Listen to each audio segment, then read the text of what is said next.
In the summer of 1997, Ethan spread a stack of fragile topo maps on our table. In pencil he'd marked an old mining road and scribbled beside it, Camp, 1940s, bunkhouses, steam loco. We, me, Alex, Claire, Ben, and Josh, had just graduated college. Instead of writing resumes we were buying Gore-Tex, Bear Bells, and talking about one last reckless run before adult life. It'll be epic, Ethan kept saying.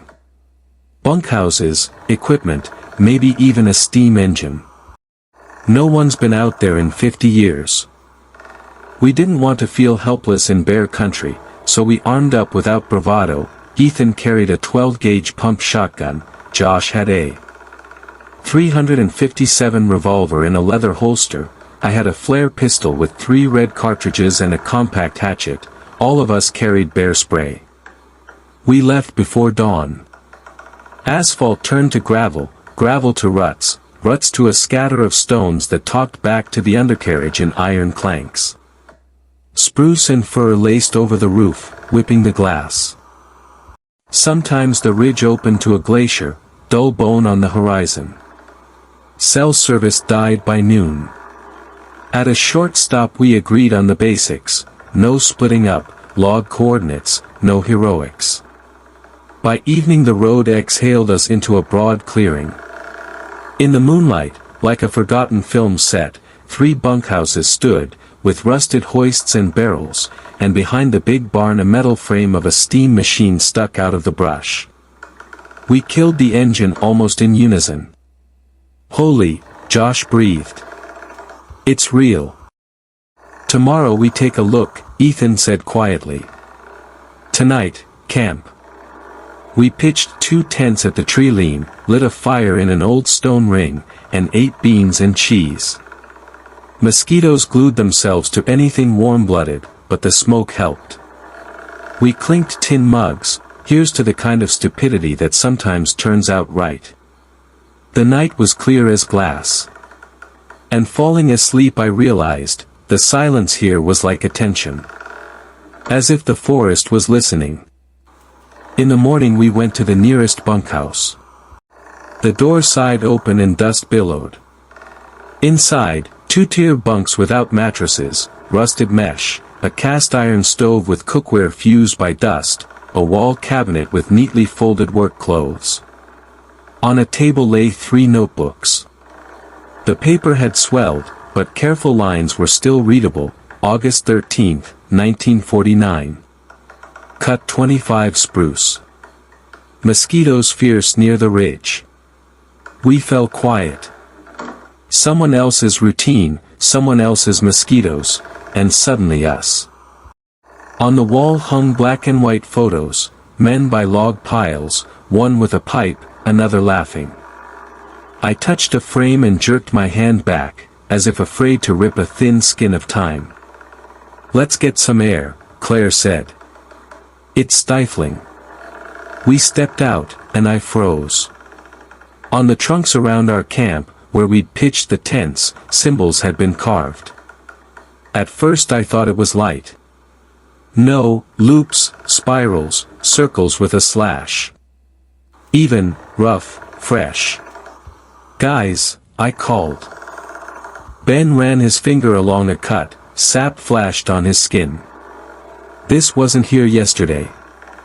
Ethan walked a dozen trees. The marks led deeper in. Not a trail so much as a thread. A tourist with a knife. Josh tried. 10 miles from any road. At night. Ben shook his head. And right around our tents. Claire wanted to break camp and drive out. Ethan pleaded, give me a couple of hours, follow the marks and figure out who did this. I was torn between dread and that burn inside.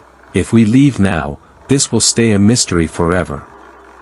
We set rules, we go together, we don't go so far we can't find our way back, and we're back by evening. I checked my flare gun, 3 rounds. Josh tightened his holster. Ethan cinched the shotgun sling across his chest. The signs weren't on every tree, but they were impossible to miss. Sometimes bright and weeping sap, sometimes dulled, as if several hands had carved the same line on different days, pulling it into the forest. On the moss, curls of bark like breadcrumbs. After an hour we turned back. The forest seemed to shift, familiar landmarks lost their shape. Following the compass felt calmer than staring at every shadow. By evening we set a second bivouac, only a mile from camp, yet the silence here felt different. That night I woke from anxiety. The fire had sunk, shadows moved, something scraped, metal on wood. A branch? Wires that didn't exist out here. I stood, took the flare pistol, and fired straight up. A red bloom opened over the firs. For an instant the edge of the light and something recoiling. Darkness fell again. I lowered my hand and dropped the flare gun into the wet deadfall. Ben and I combed moss and roots, nothing. The pistol had slipped into the rootwork and vanished.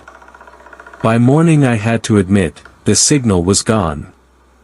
At first light we found new symbols around our second bivouac. Very fresh, as if cut at dawn.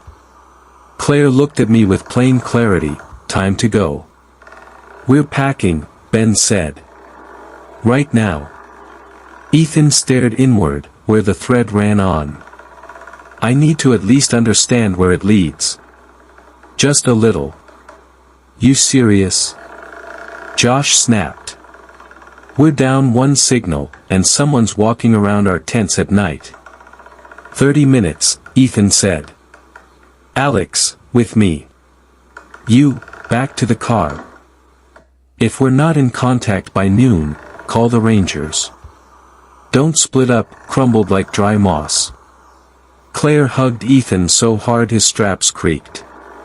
Josh muttered this was the worst idea. We split into two routes.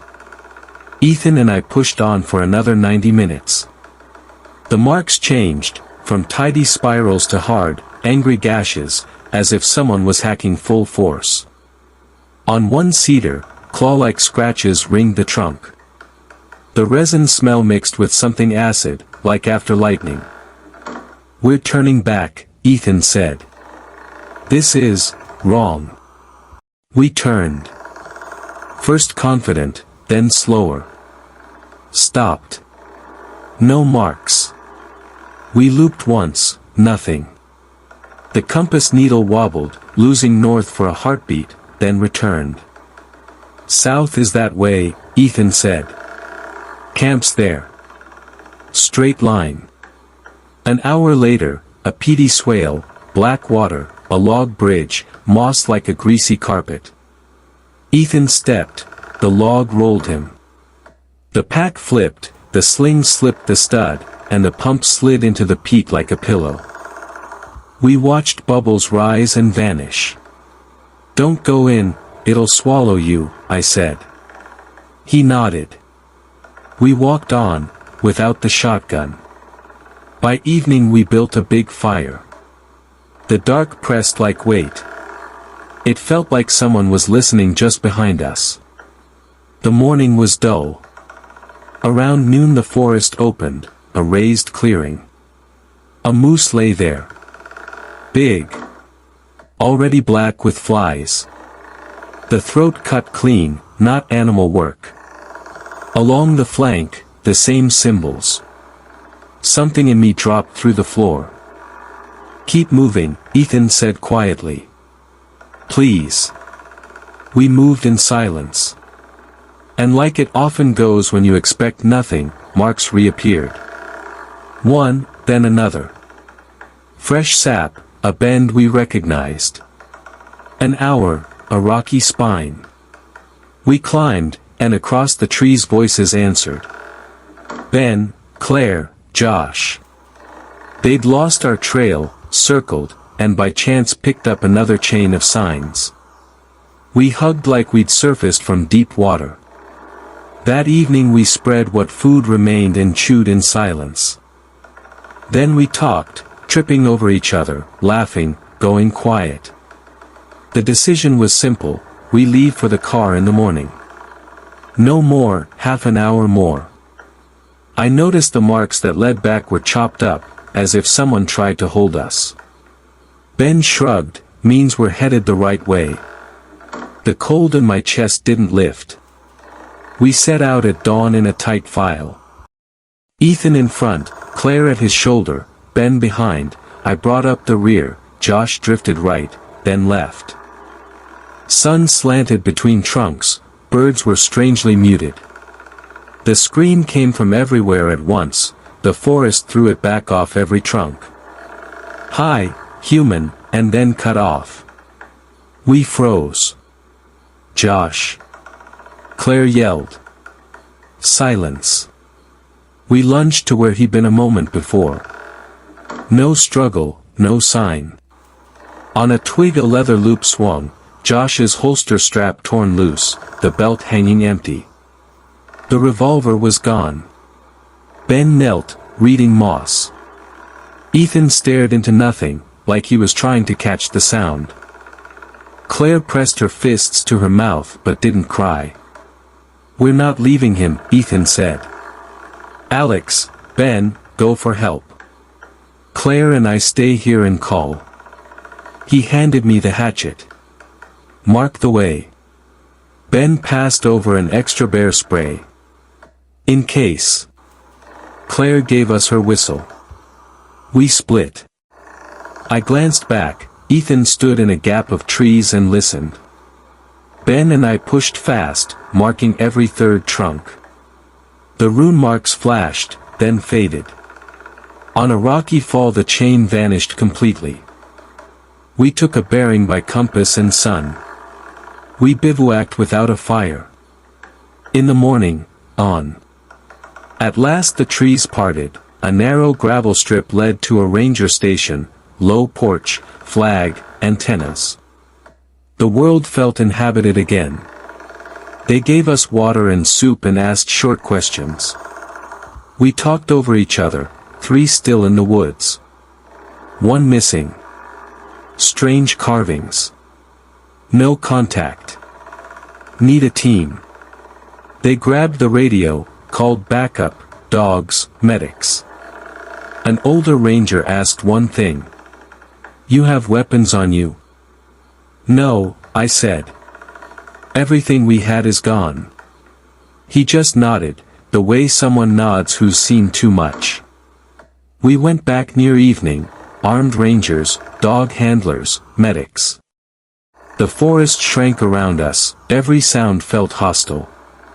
We led them to where Ethan and Claire had been calling Josh that morning. Empty. Just crumbling ash and trampled grass. Dogs ran a circle, returned, plunged into shade, and balked. The scent ended. No tracks, no trinkets, like 3 people had simply stepped out of the world between trunks. We formed a line and swept until dark. When dusk pooled under the trees, from the ridge came a long, undulating wail, not wolf, not coyote. It rose and fell like a mournful siren. My hair lifted. One ranger crossed himself so subtly you'd miss it if you blinked. Then came days. Helicopters scanned from above, police, medics, and a tactical team combed everything around the camp. We returned to the bunkhouses and barn again and again, hunting any thread. Nothing. Not a scrap of cloth, not a footprint that held an hour. It was as if the dark forest swallowed them whole. Only once did we find anything, a crushed can of bear spray by an old cedar, empty as if squeezed in a vise, and in a ditch a wet leather loop stained rusty, like metal had lain in water a long time. After a week the search was called off. Ethan, Claire, and Josh were still missing. Report said, likely disoriented, adverse conditions, very low visibility under canopy. The official version was neat and hollow. More than 20 years have passed. Not a day without that week in my head, the friends we lost, and the thing we ran into. I left Alaska, as if distance could chew through the rope that runs from that forest to me. It didn't. At night I still see that twisting trail of carved signs. I run it and hear a scream coming from every direction at once. Ben coped his way, he drank to blunt the guilt. But I know the shadows still find him in the darkest hours. I tried to lock it deeper, live on work, family, small chores. By day it works. At night, it doesn't. Officially our friends, just got lost in the wilderness.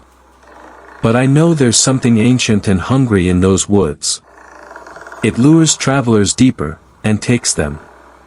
We tugged the thread once, and it woke up. And the price wasn't paid evenly. Sometimes, when I close my eyes, I think, if I went back to that clearing and laid my palm on the bark, I'd feel a slow, foreign pulse under it, not the forests, no. Something else is, waiting, listening, calling. Thumbs up if you believe raptors and wild rivers deserve protection, like, subscribe, and share. Bell turn on notifications so you don't miss the next story in this series. Disclaimer, this is a fictional narrative. No animals were harmed. We support legal, ethical hunting and conservation. Poaching is a crime.